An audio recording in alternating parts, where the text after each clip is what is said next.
আমি আর বেশি কিছু বলবো না। এখানে যারা যে কথাগুলো বলে গিয়েছেন আমি সবার সাথে সহমত পোষণ করছি।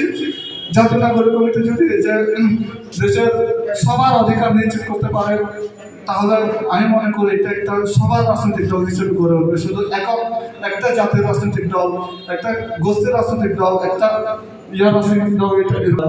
বিতর্ময় তঞ্চন্দ্র ভাইকে তার অসাধারণ গুরুত্বপূর্ণ বক্তব্য রাখার জন্য।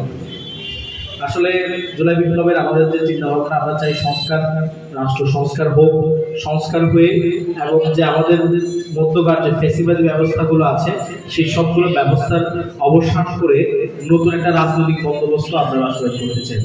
এ পর্যায়ে আমরা বাংলা কমিটি আয়োজিত বাংলা সদর রাইজিং পদ সভা উপস্থিত থাকা আগত এবং বিভাগীয় নেতৃবৃন্দ এবং উপস্থিত স্নেহের প্রিয় ভাইয়া, আসসালামু আলাইকুম।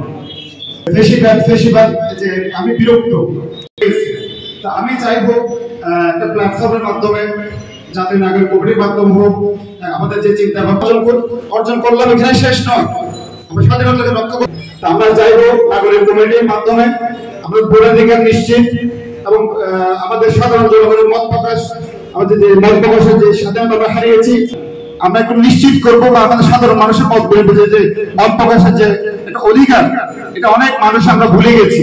বিগত 16-17 বছর এই ফেসিবাদের